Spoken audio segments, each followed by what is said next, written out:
sometimes holding is rewarding. So now let's talk about bad tokenomics. Tokenomics are a project-specific reason why something can be down. Many projects fail at putting any real utility or use case or actual value for holders to have that token. So a very prime example is BitConnect.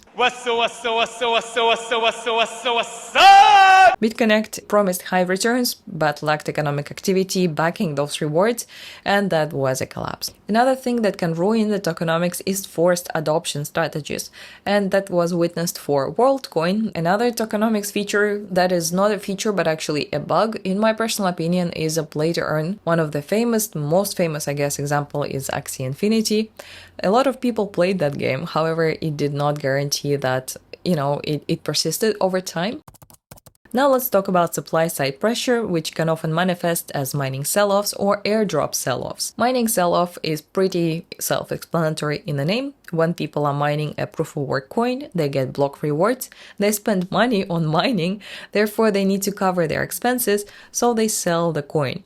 So there is an inherent kind of difficulty with proof-of-work, unless some additional mechanisms are designed, the miners are going to be selling. Bitcoin's post-halving price action often is a good representation of mining sell-off. The inefficient miners were pushed out and they had to dump their holdings to cover their expenses. They were selling their equipment and so on. However, you should remember that many miners are actually using sustainable and renewable energy, which is kind of cool.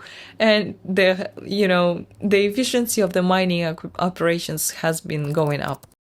No matter how good the token is or however good you think the token is, people are going to be selling it just because they spent money on making that. Airdrop farming is a thing. That's how many people earn money. There are mixed opinions in a space whether projects should have airdrops at all. And many influential people in the industry think that it is a long-term negative for the project. So they may be sunsetting. We'll see how it goes in the future. But for now, if your project is airdropping tokens and you are worried about that, you can watch for token unlocks and kind of airdrops upcoming or unlocks for distribution of airdrops on Tokenomics.ai and CryptoRank and some other websites. I will leave the links to them in the pinned comment. Another thing is market-wide factors. So when BTC is down, almost every other token is down. Zcash being up despite BTC being down is an exception to the rule that kind of proves the rule because everybody's talking about it. But in general, there are several events like liquidity crunching when there is a lack of buyers or lack of interest, or profit taking, which often happens in corrections, could be the reason why most tokens are down. And as I mentioned, it's likely the correction is likely the reason for the current dump. Liquidity crunches can happen due to both macroeconomic factors. For example, there was a COVID crash that led to the whole market, and including stocks, to crash. Or there can be also crypto-specific factors when all these macroeconomic factors, like their interest rates going up, the economic uncertainty around, being paired with the let's say FTX collapse, then what do we have? UST Luna right around then Celsius collapsed because of Luna, basically the dominoes and all that, and people the interconnected nature of the market leads to a lot more negatives, and the negatives being amplified by a huge number. Another thing that could affect the whole crypto market is the external news about the regulation being tightened or some tokens to be considered securities. For example, it was a difficult period for tokens when the SEC had a lawsuit with them. When their news are not very positive, of course, it leads to people being uncertain about the future of their ability to hold the token legally. And against popular belief, people do want to stay compliant and legal despite using crypto, I guess.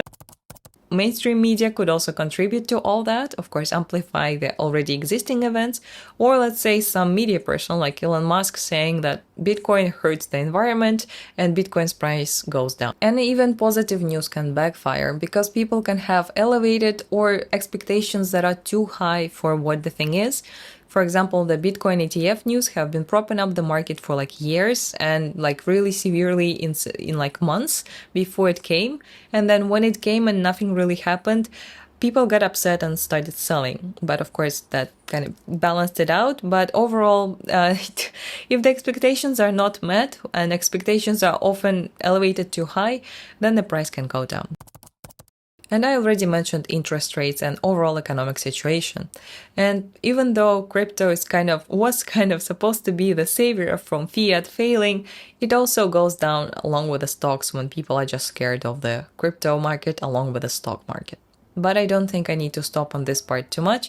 You probably already know much more than I do because I don't read the news enough. The counterpoint to all the macro factors and all the macro scares is that if you believe in capitalism and in humans being able to produce more and better things in the future, then likely we're gonna sort this out, and right now it is a good buying opportunity.